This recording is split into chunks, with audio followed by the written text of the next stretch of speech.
So good morning everyone, I welcome you all to Saurabh Pandey UPSC YouTube channel के अंदर। So let's discuss आज के जो टॉपिक्स हैं। If you are preparing for civil service examination, ये बहुत इंपॉर्टेंट है। तो daily current affair 19th and 20th January का हम लोग डिस्कस करेंगे। सो कालेश्वर बैरेज ज्योग्राफी का topic, introduction of cryptography, economy and science tech, water hyacinth, environment का टॉपिक, इंसॉल्वेंसी, बैंक्रप्सी कोड के बारे में डिस्कस करेंगे। तो ये आपका इकोनॉमी का टॉपिक हो जाता है। This is linked with economy section.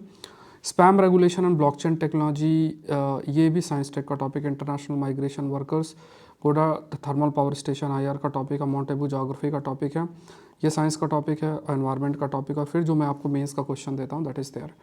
सो यहाँ देखते हैं आज का जो क्वेश्चन है, बढ़िया क्वेश्चन है। आप लिखोगे तो मज़ा आएगा। मतलब ऐसे टॉपिक्स, देखो आंसर लिखना उन टॉपिक्स में आपको सीखना चाहिए जहाँ पे आपके दिमाग को चैलेंज मिले कि यार ये जो टॉपिक है यहाँ से मतलब मुझे सोचना पड़ेगा, माइंड को फ्रेम करना पड़ेगा। रादर दिन कुछ रटा रटाया है और उसको आप लिखने का ट्राई कर रहे हो, तो ठीक है इनिशियली आपके लिए हेल्पफुल है, बट वो एग्ज़ाम में इतना आपको हेल्प नहीं करेगा। यू हैव टू, मतलब if you want to learn the skill of writing, ये भी बहुत इंपॉर्टेंट है कि आपका माइंड भी सोचना स्टार्ट करें। First you need to learn the way of thinking, और उसके बाद ही आप you can write a good answer. So in the era of industrial revolution, in the era of fourth industrial revolution, without cyberspace, secure social environment cannot be ensured। Discuss करना है, you have to write within 10 marks के अंदर आपको लिखना है। सो आप आकलन plus join कर सकते हैं if you want to get your answer evaluated. आपको इसके लिए download Saurabh Pandey CSE app, कोई क्वेरी है तो इस नंबर पर आप मैसेज कर सकते हैं। आज का क्वेश्चन देख लो। घेपांग घाट लेक रिसेंटली न्यूज़ में था, ये कहाँ लोकेटेड है। 5 AM सीरीज़ आज अपलोड नहीं हुई, कल अपलोड हो जाएगी। अब आज नहीं हुई तो इसका मैं सैटरडे को भी आपको वीडियो आपको अवेलेबल रहेगा, ठीक है। तो वो आपका वीक में 5 डेज सेशन रहेगा। सो घेपांग घाट लेक रिसेंटली न्यूज़ में था, वो कहाँ लोकेटेड है ये आपको बताना, कमेंट सेक्शन बताओ। क्रैश कोर्स का शेड्यूल मैं आपको बता देता हूँ। इस वीक का 20th, 22nd, 24th और 25th, तो बेसिक क्लासेस हैं। आईआर का कवर करेंगे, इंटरनेशनल रिलेशन, इंडियन ज्योग्राफी की ओल्ड NCERT है। तो इस वीक में हम लोग इंडियन ज्योग्राफी की ओल्ड NCERT का मैक्सिमम पार्ट कर लेंगे, और प्लस आईआर के जो बेसिक्स हैं उनके लेक्चर्स आपको मिलेंगे। तो ये 9 बजे जो है आपको लेक्चर्स आपको मिल जाएंगे, ठीक है। तो इधर उधर का नहीं है। और देखो प्रयास कोर्स में ये बहुत इंपॉर्टेंट है कि ऐसी अनटच्ड चीज़ आप दुनिया में कहीं भी पढ़ लो, जहाँ भी आपका मन करे पढ़ लो, बट जब यहाँ पे जब वो कंटेंट आप अपना कंपेयर करना, यू विल फाइंड कि जो यूपीएससी के रेलिवेंट कंटेंट है वो आपके लिए रहेगा। तो इसमें आप इस नंबर पर मैसेज करके आप लोग ज्वाइन कर सकते हैं, ठीक है। इस नंबर पर कोई क्वेरी है, कोई ऑफर है तो आप उसके बारे में जान सकते हैं। Otherwise you can join, instalment option भी है। ये आपका क्रैश कोर्स है पूरा यूपीएससी, जिसका पूरा कवरेज है। करंट अफेयर्स की भी क्लासेस आपको मिलना स्टार्ट हो जाएंगी करंट अफेयर के कोर्स में और इसमें भी। और फिर ये सारी चीज़ें हैं आपकी, बाकी लास्ट में डिस्कस करें। आकलन प्लस में सिलेबस मैंने अपलोड कर दिया है, तो इसमें आपको उसी हिसाब से आपके क्वेश्चंस अपलोड होंगे और आपको अपने आंसर को अपलोड करना है। सैटरडे 4 PM को आपके क्वेश्चन अपलोड होंगे, आपके पास टाइम है, आप लिख सकते हैं।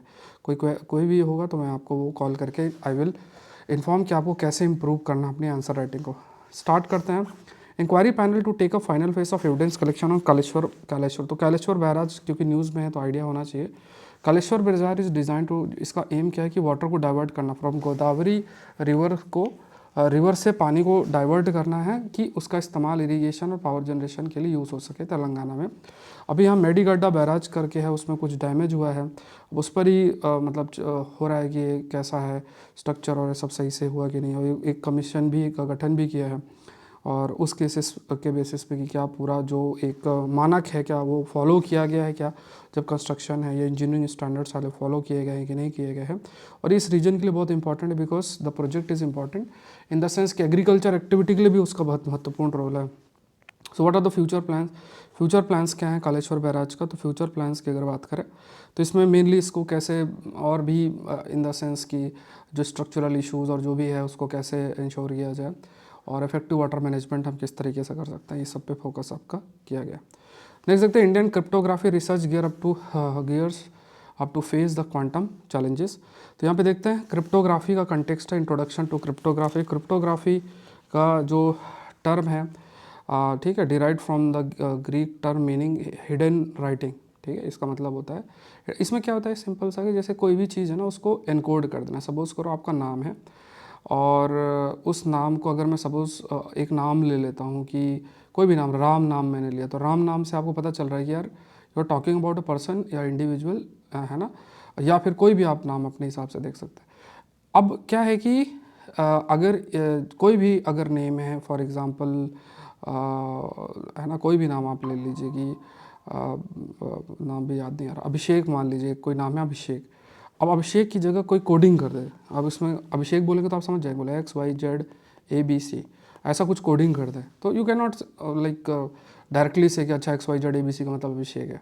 तो जब कोई ऐसा कोई भी ऐसा इन्फॉर्मेशन उसको ऐसा इनकोड कर दिया जाता है, फिर बाद में डिकोड हो सकता है, तो इसे क्रिप्टोग्राफी बोलता है। ये डिजिटल कम्युनिकेशन के लिए बहुत इंपॉर्टेंट है, जिसमें आपकी इन्फॉर्मेशन जो है वो इनक्रिप्ट कर दी जाती है, और आपकी प्राइवेसी के लिए भी बहुत इंपॉर्टेंट है। जैसे इंटरनेट बैंकिंग में जो ट्रांजैक्शन को प्रोटेक्ट करना, ई कॉमर्स में जो कस्टमर डेटा को प्रोटेक्ट करना, सिक्योर मैसेजिंग के लिए, है ना, जिससे कि आपका इन्फॉर्मेशन या आप क्या कम्युनिकेशन कर रहे हो तो वो कोई ऐसा रीड ना करे।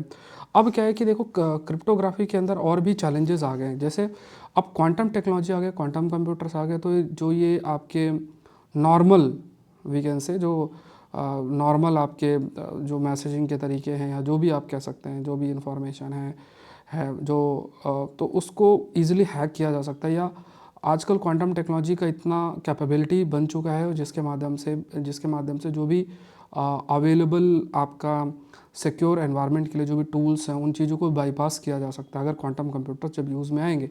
तो अब क्वांटम रेजिस्टेंट एल्गोरिदम डेवलप करना, जैसे कि क्वांटम कंप्यूटिंग से जो चैलेंजेस आते हैं उसको मीट किया जा सके, तो इसी पर होमोमॉर्फिक एन्क्रिप्शन की बात की गई है, जिसमें जो इनक्रिप्टेड डेटा है, डेटा विदाउट डिक्रिप्शन, मतलब जो भी इनक्रिप्टेड डेटा है उसको डिक्रिप्ट ना किया जा सके, सो इसे होमोमॉर्फिक एन्क्रिप्शन बोला जाता है। जनरली कोई इन्फॉर्मेशन, जैसे मैंने आपको अभिषेक का नाम बताया, बोला अभिषेक, उसको आपने XYZ ABC में कर दिया, ये एनक्रिप्ट हो गया।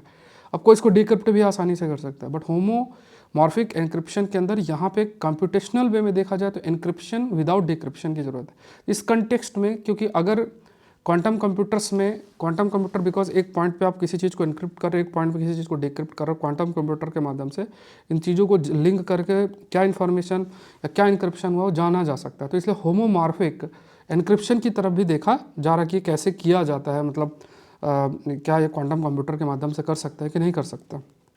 तो यहाँ पे इवन जो क्वांटम कंप्यूटर्स हैं, दे कैन सॉल्व प्रॉब्लम्स जो कि क्लासिकल कंप्यूटर्स अभी नहीं कर सकते हैं। तो कई सारे जो मेथड्स अभी इनक्रिप्शन के लिए इस्तेमाल हो रहे हैं वो किसी काम के नहीं होंगे। यू नीड अ बेटर, मतलब आपको एक बेटर तरीका चाहिए होगा, हाईली एडवांस चीज़ें चाहिए होंगी। क्वांटम रेजिस्टेंट एल्गोरिदम्स हैं, the development of cryptographic system जो है they can with stand quantum attacks. ठीक है, ये भी कहा गया है कि जो डेवलपमेंट है ऑफ क्रिप्टोग्राफिक सिस्टम है ना, तो यहाँ पे ये भी चीज़ आपकी हाईलाइट की गई है कि जो क्रिप्टोग्राफिक सिस्टम ऐसे डेवलप करना जो कि क्वांटम कंप्यूटर से बाईपास ना हो, ऐसा भी डेवलप किया गया। तो ये फ्यूचर ऑफ क्रिप्टोग्राफी के लिए बहुत मैटर करता है।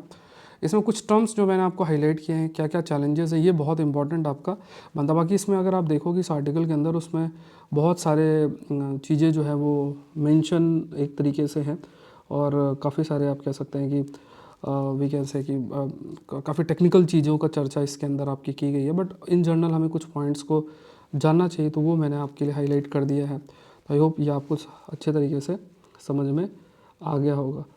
सो let's move to the next part देख लेते हैं, नेक्स्ट एस्पेक्ट को देख लेते हैं।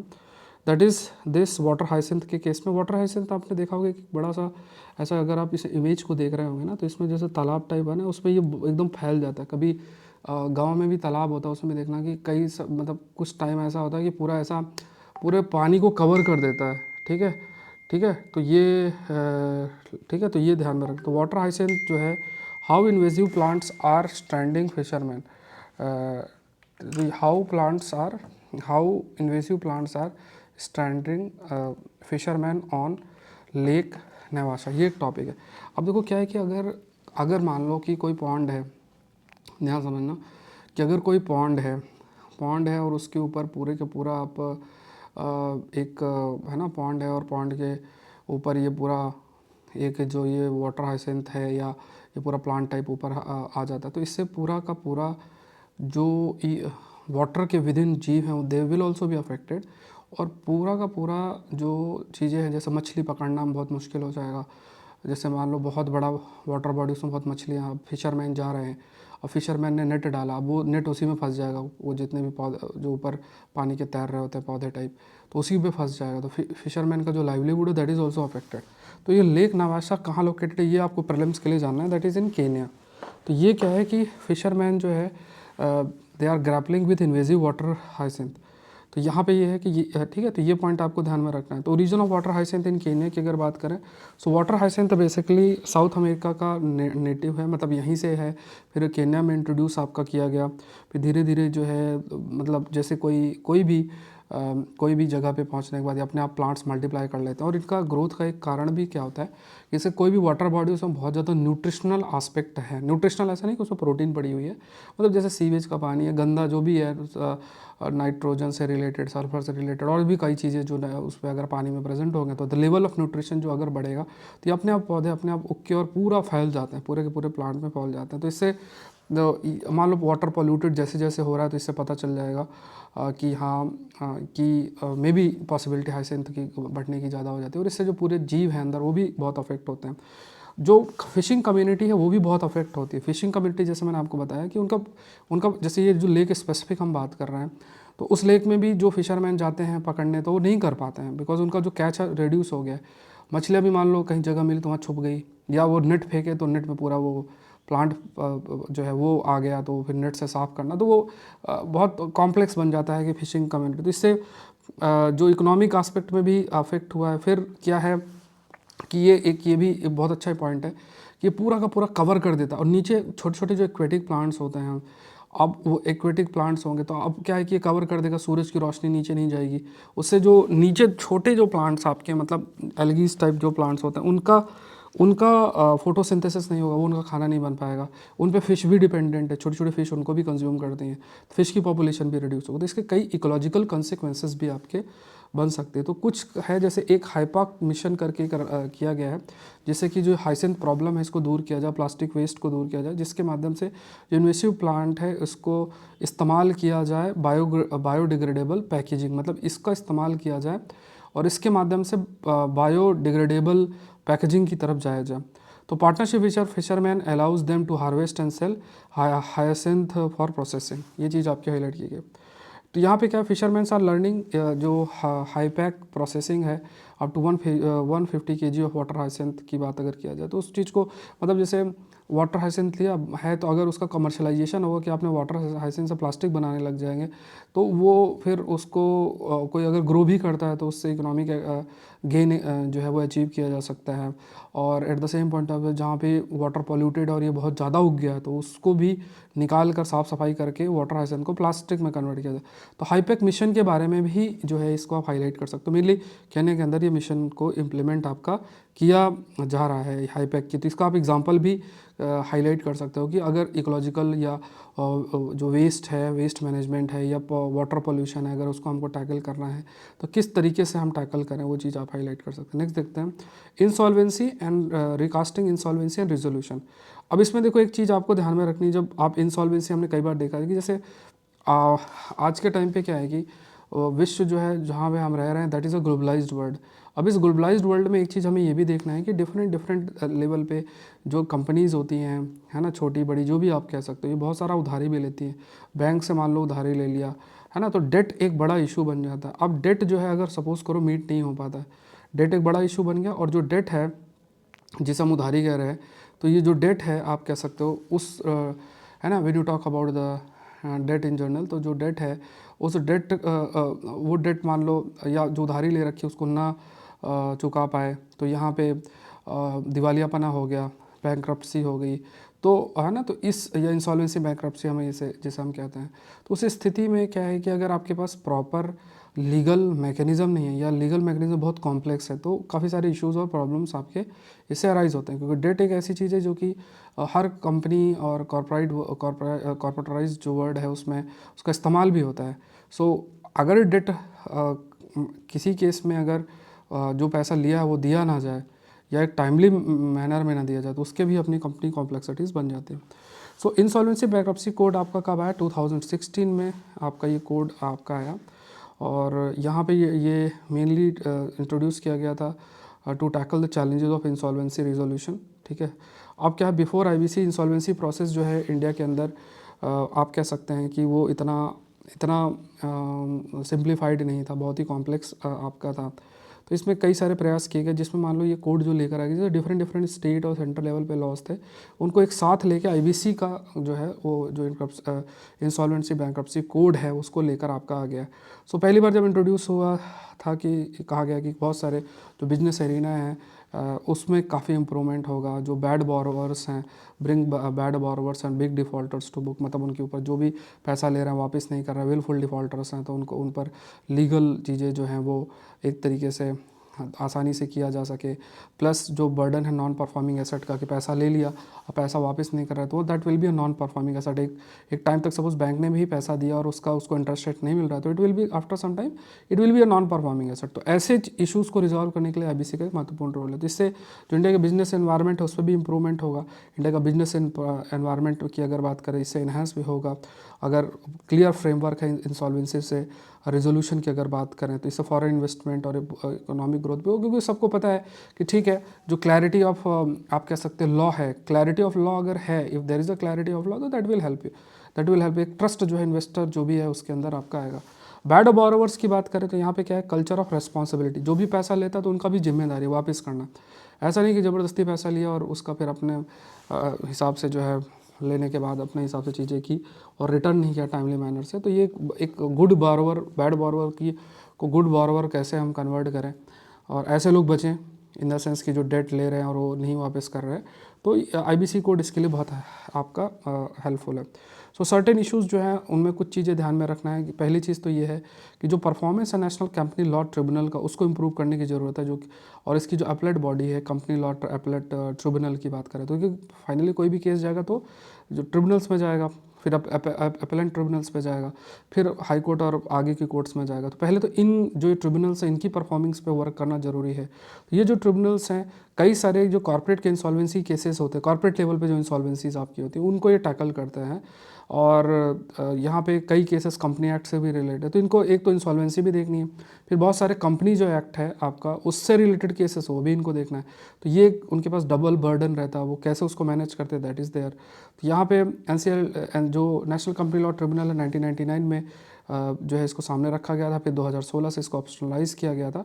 बट यहाँ पे क्या है कि कहा गया कि जो भी इकोनॉमी है उसका जो बर्डन है या चैलेंजेस हैं, जो इकोनॉमिक चेंजेस हो रहे हैं उसको इम्प्लीमेंट करना या उसको एक तरीके से ध्यान में रखते हुए अपने अंदर बदलाव करके जो है जो भी आउटकम या जजमेंट आ रहे हैं, तो उसमें काफ़ी अधिक वी कैन से कि जो डिमांड है तो उस चीज़ को अभी एनसीएलटी मीट नहीं कर पा रहा है। सो ओनली 63 मेंबर्स, ज़्यादातर लोग मल्टीपल बेंचेस में हैं, थिन अक्रॉस मल्टीपल बेंचेस। तो यहाँ पे आप कह सकते हैं कि जो भी केसेस आ रहे हैं, जो भी आप कह सकते हैं कि इश्यूज़ आ रहे हैं उसको इतना टाइमली जो है रिजॉल्व नहीं हो रहा है। प्रोसीजरल इनफिशिएंसी भी है, रिजोल्यूशन में भी काफ़ी डिले है। तो यहाँ पे लाइक 716 डेज़ तक रीच कर गया, तो लाइक ये नंबर ऑफ़ डेज़ जो है बढ़ते चले जा रहे हैं। सो एक स्पेसिफिक टाइम बाउंड मैनर में चीज़ें होनी चाहिए, बट ये टाइमलाइन आपकी बढ़ती जा रही है। अब इसमें एक चीज़ ये भी कहा गया कि लैक ऑफ डोमेन एक्सपर्टीज़ है, क्योंकि जो ट्रिब्यूनल मेंबर्स हैं, क्योंकि इकोनॉमिक ग्रोथ है, इकोनॉमी है, तो उसमें बहुत सारे डिफरेंट डायमेंशन इकोनॉमी के अंदर है और उससे रिलेटेड केसेस के डोमेन भी बहुत बढ़ते जा रहे हैं। अब उसमें अगर जो मेंबर्स हैं उनके पास एक्सपर्टीज़ नहीं होंगी तो कैसे जजमेंट दे पाएंगे। जैसे जेट एयरवेज का केस कुछ था जहाँ पे स्पेशलाइज्ड नॉलेज की ज़रूरत थी अगर इंसॉल्वेंसी मैटर को रिजॉल्व आपका करना है, तो ये भी डोमेन एक्सपर्टीज़ की कमी है।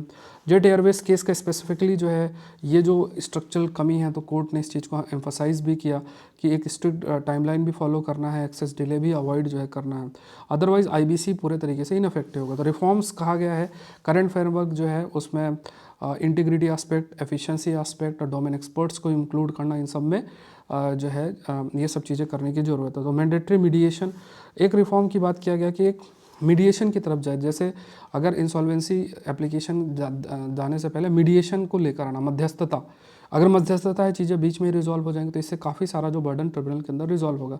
इसका स्पेशलाइज्ड बेंचेस आपको क्रिएट करना जिसमें एक्सपर्टीज़ भी हो, एफिशिएंसी भी हो। तो बहुत सारे कॉम्प्लेक्स केसेस, जैसे जेट एयरवेज का केस था, तो उस केस के अंदर भी आपको क्या है कि एफिशिएंसी और एक्सपर्टीज़ जो है दोनों चीज़ें होनी चाहिए। और है ना, they have to enhance both efficiency and expertise. This would ensure complex cases जो कि they are handled by those with right knowledge and experience, जिनके पास राइट नॉलेज एक्सपीरियंस हो, दे कैन हैंडल इट। तो ऐसी कुछ स्पेशलाइज्ड बेंचेस क्रिएट करना चाहिए। ऐसा नहीं कि जैसे कोई भी बेंच क्रिएट किया और उसको कोई भी केस दे दिया जाए। तो अगर बहुत ही कॉम्प्लेक्स केस है तो that can be given to that bench.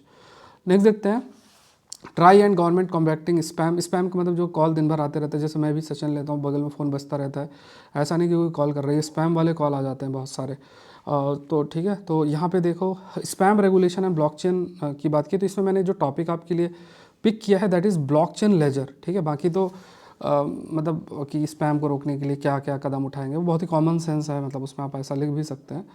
तो एक तो टर्म ये है कि एक तो do not disturb app create करने की बात की गई है, जिससे कि कस्टमर रजिस्टर कर सकता है किसी नंबर को, डीएनडी प्रेफरेंस अपना हाईलाइट कर सकता है। एक telecom commercial communication customer preference regulation है 2018, जिसमें जो भी मार्केटर्स हैं हु कॉल्ड और सेंड मैसेजेस, अगर वो सपोज अगर डीएनडी में रजिस्टर्ड कस्टमर है और उसको फिर किए जा रहे हैं, कॉल करते ही रहते हैं, तो उनको वार्निंग है। अगर वार्निंग कुछ एक नंबर तक एक्यूमुलेट हो जाएगी तो उसके बाद कई सारी जो उनको पेनल्टीज़ भी इम्पोज जो है वो की जा सकती हैं। तो इससे क्या है कि हाईलाइट यही किया गया है कि जो भी कॉन्स्टेंटली अपडेटेड लिस्ट है अप्रूव्ड सेंडर्स ऑफ एसएमएस, उस मैसेज उसको अपडेट करना चाहिए। और इसमें एक ब्लॉकचेन लेजर का इस्तेमाल करने की बात की गई।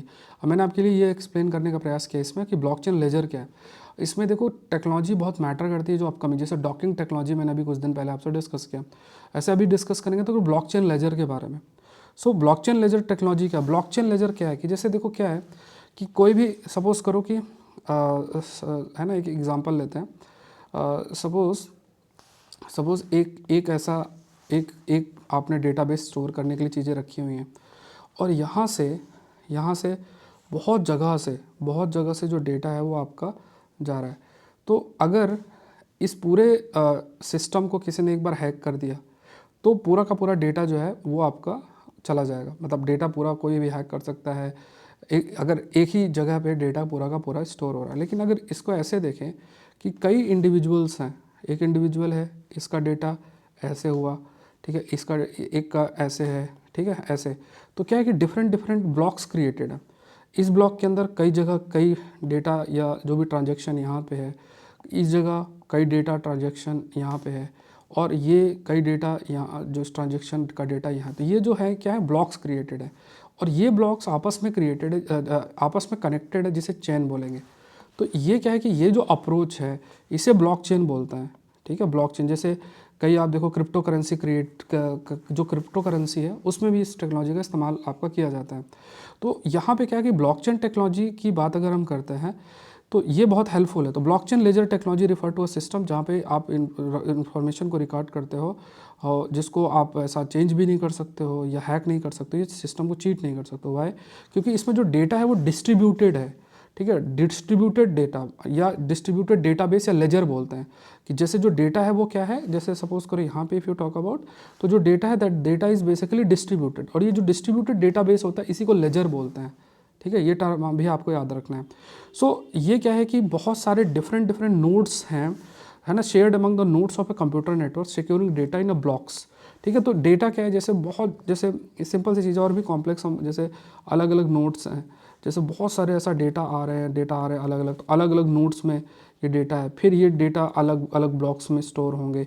ठीक है, तो आपके पास नोड्स हैं, नोड्स के बाद फिर वो ब्लॉक्स हैं, और ये डिस्ट्रीब्यूटेड डेटाबेस उसको लेजर्स बोलते हैं।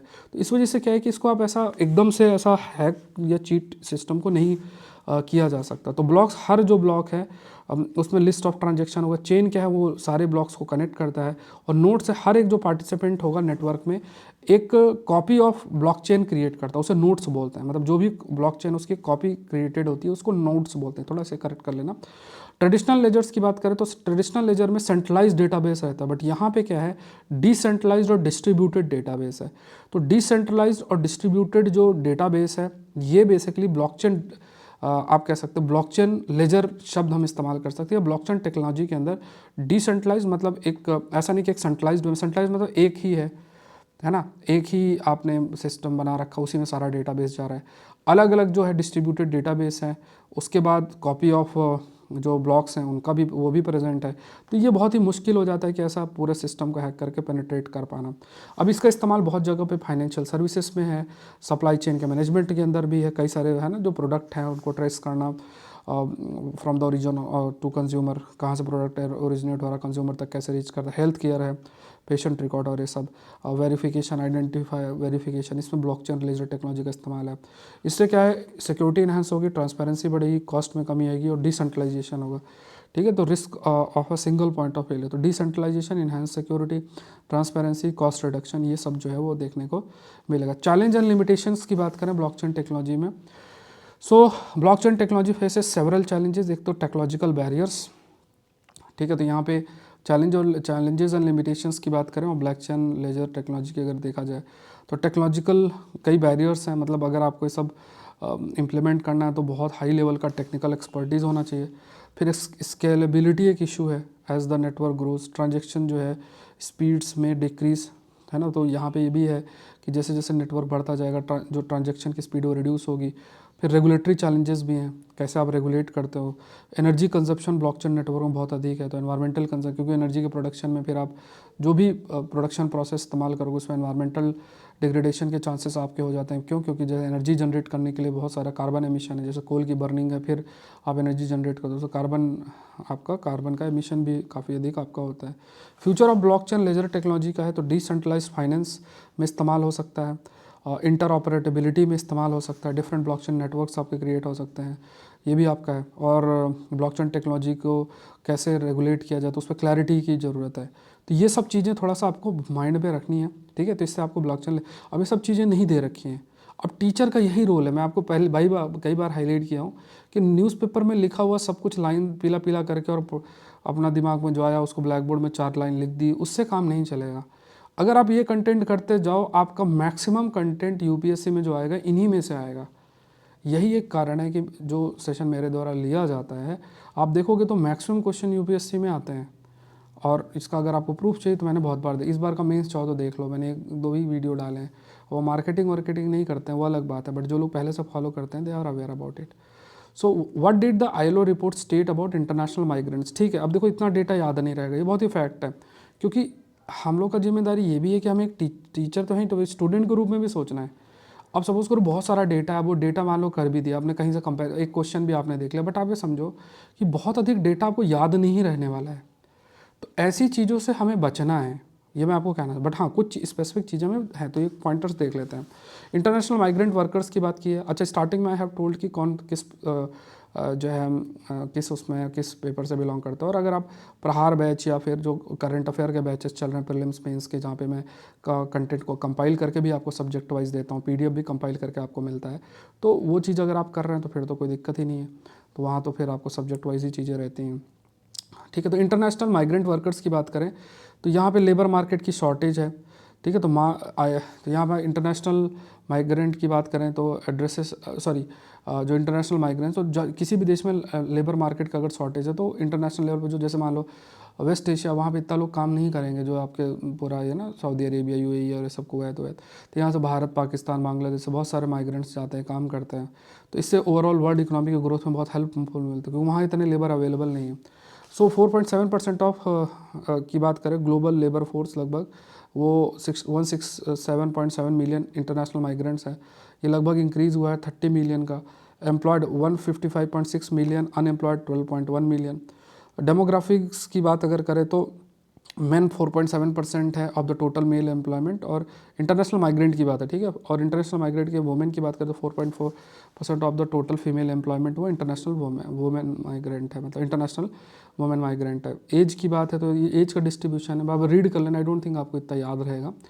फिर उसके बाद इकोनॉमिक सेक्टर में तो सर्विस सेक्टर में, इंडस्ट्री सेक्टर, एग्रीकल्चर, तो सबसे ज़्यादा सर्विस सेक्टर में कंट्रीब्यूशन, ये थोड़ा सा याद रख सकते हो आप कि इंटरनेशनल माइग्रेंट्स का जो कंट्रीब्यूशन है मेनली सर्विस सेक्टर में वो क्या है। Host countries for international migrants, high income countries, upper middle income countries, ठीक है। तो ये एक है। तो हाई इनकम कंट्रीज़ की बात करें तो कंट्रीब्यूशन लगे 68.4%, अपर मिडिल इनकम कंट्री 17.4% है। की रीजन्स देखें, नदर्न, सदर्न और वेस्टर्न यूरोप में 23.3% है, नदर्न अमेरिका में 22.6% है। ठीक है, तो की रीजन्स हैं जहाँ पे ये इंटरनेशनल माइग्रेंट्स आपके काफ़ी, तो ये कहते हैं नदर्न अमेरिका में आप काफ़ी सबसे ज़्यादा है 22.6%। ठीक है, तो डिक्रीज़ हुआ है, इसमें डिक्रीज़ भी हुआ है, ओवर द डिकेड कमी आई है। फ्यूचर ट्रेंड है तो ये मेनली केयर इकोनॉमी के अंदर डिमांड बहुत है। जैसे जैसे पॉपुलेशन एजिंग हो रही है तो केयर इकोनॉमी, क्या केयर इकोनॉमी हो पर आप समझते हैं, जैसे मान लो कोई घर में है, अब आजकल फैमिली न्यूक्लियर हो रही हैं, फैमिली भी न्यूक्लियर हो रही हैं, बड़े जो बुज़ुर्ग हैं, है ना, और आज जो यंग अपने आप को समझ रहे हो, आगे भी उनका भी एज जो है बढ़ेगा ही, तो अब उसमें फिर आपको उनके केयर करने के लिए लोग चाहिए। तो केयर इकोनॉमी इस टाइप से ग्रो भी काफ़ी तेज़ी से आपकी कर रही है। नेक्स्ट देखते हैं, गोडा प्रोजेक्ट की बात करें तो ये कोल पावर प्लांट है जो कि इलेक्ट्रिसिटी बांग्लादेश को देता है। ये गोडा डिस्ट्रिक्ट झारखंड के अंदर आपका लोकेटेड है। ये प्रीलिम्स के लिए फैक्ट याद रखना है। इंडोनेशिया में माउंट ईबू जो है इरप्ट हुआ है, तो ये थोड़ा मैप में मैं आपको दिखा देता हूँ, ये आप देख लो। अच्छा, ये कमेंट सेक्शन बताना कि यहाँ पे इंडोनेशिया में इतने अधिक क्यों आपके वॉल्केनिक इरप्शन। तो ये माउंट ईबू आपका ये लोकेटेड है, सुलावेसी है, पालू है, माउंट रुआंग है, मनाडो करके है, और यहाँ पे ये फिलीपींस है, और ये इधर से नीचे जाओगे तो ये आपका जो माउंट ईबू लोकेटेड है, इंडोनेशिया का ही हिस्सा है, रिंग ऑफ फायर्स का हिस्सा है। ठीक है, और ये स्ट्रैटो वॉल्केनो मतलब कॉम्पोजिट वॉल्केनो, इसमें क्या होता है कि जैसे यहाँ से आपका ये वॉल्केनिक आपका यहाँ से नीचे से ऊपर की तरफ जा रहा है ये लावा, और ये ऐसे ऐसे कई सारे इसमें होते हैं जहाँ से ये वॉल्केनो ऐसा निकलता है। तो ये कॉम्प्लेक्स कॉम्पोजिट वॉल्केनो जो आपका होता है, फ्लोइंग लावास कई जगह, अल्टरनेटिंग लेयर ऑफ लावा भी कई सारी होते हैं, तो इसलिए इसको स्ट्रैटो वॉल्केनो, कंपोजिट वॉल्केनो शब्द भी बोलते हैं, यूज़ करते हैं इसके लिए। तो ये माउंट ईबू का आप याद रखना, माउंट ईबू बेसिकली स्ट्रैटो वॉल्केनो है, नॉर्थ मलुकू इंडोनेशिया के अंदर लोकेटेड है, ये फैक्ट याद रखना। ठीक है, प्रीलिम्स के लिए मैपिंग में इंपॉर्टेंट है। RNA not DNA is the main cause, Sunday का सेशन भी मैं आपके लिए लेता हूँ। ठीक है, तो ये कवर हो जाता है। आरएनए डैमेज ओवर डीएनए, तो यहाँ पर रिसेंट रिसर्च ने क्या कहा कि मतलब पहले माना जाता था कि मान लो आप धूप में हो और स्किन आपका जो है सूरज की रोशनी से ब्लैक सी हो रही है, ठीक है, तो ठीक है, तो यहाँ पे बट इसमें आप मुझे आपको एक कहानी सुनाने का भी मन कर रहा है, बट कभी ऐसा बात नहीं किया, तो यहाँ पे ठीक है कभी और बताऊँगा। तो यहाँ पे देखो क्या है कि रिसेंट रिसर्च जो चैलेंजेस है traditional view by showing that जो सन बर्न आपका होता है उसमें डीएनए डैमेज नहीं होता, आरएनए डैमेज होता है। तो मतलब इसमें कहा गया कि जो सूरज की यूवी रेडिएशंस होती हैं और वो स्किन पर पड़ती है, तो वेदर दे डैमेज डीएनए, है ना, क्या वो डीएनए, पहले ये माना जाता है डीएनए डैमेज होता है, but it does not damage the DNA, research कहती है आरएनए डैमेज आपका होता है। तो इसमें कई जो दूसरी जीव हैं उन पर ये स्टडी आपकी की गई है। एक प्रोटीन है जिसके जाक अल्फा जो है ये टर्म यूज़ किया गया है, तो ribotoxic stress response activated by RNA damage leading to inflammation and cell death. तो यहाँ पे जो प्रोटीन एक है GAK अल्फ़ा की बात करें तो यहाँ पे ये ठीक है, जैसे मान लो आरएनए डैमेज होगा तो उसकी वजह से ये ZAK अल्फ़ा प्रोटीन भी है दैट विल बी देयर, और इसके जो स्ट्रेस के मतलब इसकी वजह से, इस प्रोटीन की वजह से मतलब जो सेल होगा उसमें थोड़ा सा वो आप कह सकते हैं उसमें जो भी प्रोसेस है सेल डेथ का या सेल के मरने का वो स्टार्ट हो सकता है। तो जब सेल डेथ होगी तभी वो ब्लैकिश भी आपका होता है। So cell initially react to RNA damage, जैसे जैसे यूवी जो एक्सपोजर है उससे आरएनए डैमेज होगा और उससे सेल भी आपका डैमेज होना जो है वो स्टार्ट आपके हो जाएंगे। और इसके लिए जो रिस्पॉन्सिबल आपका JAK अल्फ़ा की बात की गई स्पेसिफिक प्रोटीन, तो अगर JAK जीन को एलिमिनेट कर दिया जाए तो जो सेल डेथ रिस्पॉन्स है उसको रोका जा सकता है, तो हो सकता है अभी सनबर्न ना हो। नेक्स्ट देखते हैं asteroid impact sulphur release less lethal in extension. तो यहाँ पे देख लेते हैं, तो सल्फ़र की बात की गई, तो सल्फ़र रोल की तो ज़्यादातर जो स्टडी है उन्होंने ये आइडेंटिफाई किया कि सल्फ़र जो है as a crucial factor mass extension of dinosaurs. तो सल्फ़र रोल की बात करें तो स्टडीज़ के अकॉर्डिंग देखा गया कि सल्फ़र जो है उसका क्रूशियल फैक्टर है in the mass extension of the dinosaurs, ये कहा गया है। तो जैसे यहाँ पे जो सल्फेट एरोसोल्स हैं जैसे, है ना, तो जैसे कई रॉक्स हैं और जिस पर बड़े बड़े जो एस्टेरॉइड्स आके टकराए, है ना, मतलब जैसे एस्टेरॉइड्स हैं टूट के पत्थर आए टकराए, कई रॉक्स डैमेज हुई और उसमें कुछ सल्फ़र कंटेंट भी जो है वो भी देखने को मिला। सो जो यूटिलाइज सल्फ़र कंसंट्रेशन है, सो है ना, तो उस चीज़ को जो है स्टडी भी किया गया और इसमें जो कई सारे सेगमेंट्स हैं उसके प्रोफाइल को भी स्टडी किया गया। तो जो इम्पैक्ट ऑफ सल्फ़र है ऑन डायनासोर एक्सटेंशंस कहा गया कि ये ओवर एस्टिमेटेड है। अब पहले का जो कहा गया कि सल्फ़र रोल मास एक्सटेंशन में बहुत अधिक था, बट उस रोल को एक तरीके से मतलब हाईलाइट किया जा रहा है कि वो इतना अधिक रोल नहीं था। तो अभी जो स्टडी है sulphur as the most crucial factor जिससे मास एक्सटेंशन डायनासोर का हुआ था। तो जो सल्फेट एरोसोल जो रिलीज़ किए गए थे, जैसे मान लो कोई भी रॉक है, अब जैसे कुछ टकराया, रॉक है, रॉक उससे वेपराइज हुआ वो गर्मी से जो रॉक, और उससे सल्फ़र निकला और बहुत सारा सल्फ़र ही सल्फ़र आसपास हो गया, इससे डायनासोर एक्सटेंट हो गया। तो इस ये जो थ्योरी है इस पर कहा गया कि ये असल में हमने इस चीज़ को ओवर एस्टिमेट जो है वो किया है, ये स्टडी कहती है। ठीक है, सो ये मैंने आपको बता देता हूँ कि शेड्यूल जो यूपीएससी सीएससी प्रीलिम्स के क्रैश कोर्स का है, ये आप देख लो एक बार। तो इस वीक में हम लोग ये इंटरनेशनल रिलेशन और ज्योग्राफी का जो ओल्ड एनसीईआरटी है वो है आपको होगा। बाकी current affair 2 year current affair का जो सेपरेट कोर्स चल रहा है उसमें आपको लेक्चर आज मिलना स्टार्ट हो जाएगा। वो सारे लेक्चर क्रैश कोर्स में भी होंगे। क्रैश कोर्स में स्टैटिक और करंट अफेयर सब कुछ है, प्लीज़ मिस नहीं करना है। और कोई क्वेरी है तो आप बता सकते हैं, और ये आप नंबर है इस पर मैसेज कर सकते हैं। और ये भी है कि 50% ऑफ वाला अगर आप कोड यूज़ करने हैं, है ना, जैसे 5 AM UPSC अगर आप चाहो तो ये कोड यूज़ कर लो तो अमाउंट 50% से रिड्यूस हो जाएगा। क्रैश कोर्स आप मिस ना करें। 2 इयर्स का प्रीलिम्स के करंट अफेयर्स का वीडियो आज आपको मिल जाएगा, ठीक है। इसमें पूरा ग्राफिक्स और उसके माध्यम से मैं आपको करंट अफेयर्स कवर कराऊंगा 2 इयर्स का, ठीक है। तो ये कंटेंट भी आपको आज से मिलना शुरू हो जाएगा। पढ़ें, साइंस टेक के भी वीडियोज़ आपको जल्द मिलना स्टार्ट हो जाएंगे। और सौरभ पांडे UPSC.com पे जाके ऑल कोर्सेज में आप क्लिक कर सकते हैं। ये जितने भी कोर्सेज हैं इनको आप ज्वाइन कर सकते हैं। कोई क्वेरी इस नंबर पर मैसेज कर सकते हैं। Do not forget to download Saurabh Pandey CSE app, इसको ज़रूर से डाउनलोड करें। और PDF के लिए आप अलग से टेलीग्राम चैनल है, लिंक डिस्क्रिप्शन बॉक्स में है, Hindu analysis bye Saurabh sir. और उसके बाद आकलन प्लस जो आपका है ये आप देख लो, आकलन प्लस का सिलेबस मैंने जारी कर दिया। सेट 7 से 11 इन टॉपिक्स पे क्वेश्चन होंगे और आप अपने आंसर को अपलोड कर सकते हैं। टाइम आपको मिला है, हर सैटरडे 4 PM को आपको क्वेश्चंस अपलोड होंगे। 5, 7, 10 ऐसे क्वेश्चन रहते हैं, तो आप अपना करें। फिर उसमें मैं खुद ही आपको कॉल करूँगा, अगर कुछ कमी होगी खुद कॉल करूँगा और आपकी कॉपी भी इवेलुएट हो जाएगी। देखते हैं, the era of 4th industrial revolution without secure cyber space, secure social environment can not be insured, ठीक है। 10 नंबर पे जरूर से लिखे। कोई आपको कॉपी आंसर को चेक कराना, you can be part of आकलन प्लस। तो इसमें 50% ऑफ भी आपको मिल जाएगा। आपको बस इस नंबर पे मैसेज करना है, आपको कोड शेयर होगा और उससे फिर आप ज्वाइन कर सकते हैं। मिलते हैं नेक्स्ट सेशन में। Thank you everyone, thank you.